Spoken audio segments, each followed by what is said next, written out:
Hi friends, வணக்கம். இந்த வீடியோவில் ஒரு கிராமர் பார்க்கலாம். அது என்ன அப்படின்னா, if conditional clause. Already zero type if class, first type if class, second type if class பற்றி நான் டீச் பண்ணியிருந்தேன். அதோடைய வீடியோ இருக்குது, நீங்கள் போய் பாருங்கள். இப்போ நான் வந்து தேர்ட் டைப் இஃப் கிளாஸ் நான் உங்களுக்கு நடத்த போகிறேன். அந்த தேர்ட் டைப் இஃப் கிளாஸ் வந்துட்டு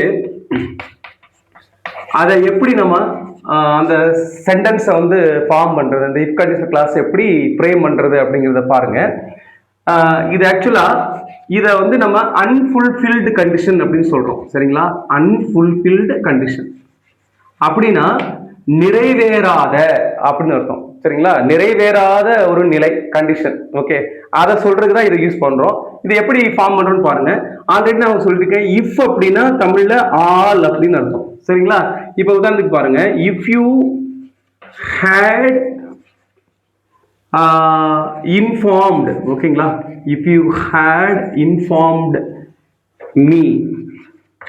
இப்ப பாருங்க, இந்த இப்ப மறைச்சிட்டு பாருங்களேன். you had informed இருக்கா? இந்த had இருக்கு. இந்த hadக்கு பின்னாடி இது V3 verb. இந்த இதுல இருந்துச்சு அப்படின்னா அது என்ன டென்ஸ்? Past perfect tense. சரிங்களா? இப்போ இந்த if கிளாஸ் வந்து பாஸ்ட் பெர்ஃபெக்ட் டென்ஸ்ல இருந்துச்சுன்னா இதோட மீனிங் என்ன பாருங்க. இதை மட்டும் மறைச்சிட்டு பாருங்க. யூ ஹேட் இன்ஃபார்ம்ட் மீ அப்படின்னா நீ எனக்கு தெரிவித்திருந்தாய். இத பாருங்க, I had gone to temple yesterday. நேத்து நான் கோயிலுக்கு போயிருந்தேன் அப்படின்னு சொல்றோம். நேத்து அவன் வந்திருந்தான், என்னுடைய மாமா என்னுடைய வீட்டுக்கு வந்திருந்தாருன்னா yesterday my uncle had come to my house அப்படின்னு சொல்றோம் இல்லையா? அதே தான் இங்க இருக்கு.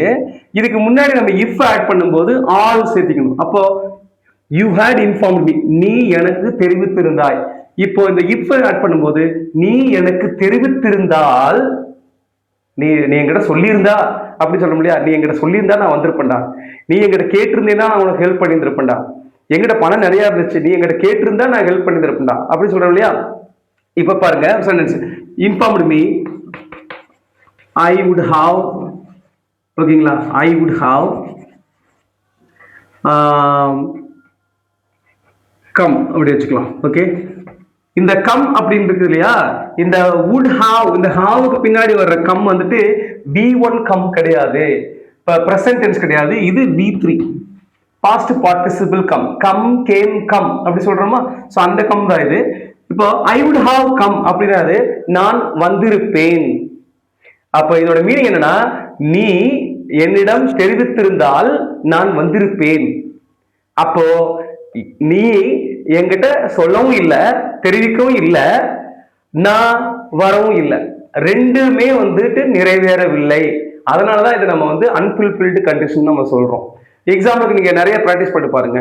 If you had invited me to your sister's marriage, உன்னுடைய சிஸ்டர் மேரேஜுக்கு என்ன நீ கூப்பிட்டிருந்தா, இன்வைட் பண்ணியிருந்தா, I would have attended, past participle, I would have attended, நான் வந்திருப்பேன், நான் கலந்து இருந்திருப்பேன் அப்படின்னு சொல்றோம். சோ இங்க இந்த மெயின் கிளாஸ்ல பாத்தீங்கன்னா would have plus V3 use பண்ணணும். இது மெயின் கிளாஸ்.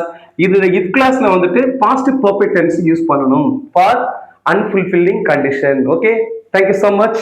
இந்த வீடியோ பிடிச்சதுன்னா லைக் பண்ணுங்க, ஷேர் பண்ணுங்க, மறக்காம சப்ஸ்கிரைப் பண்ணுங்க. நன்றி.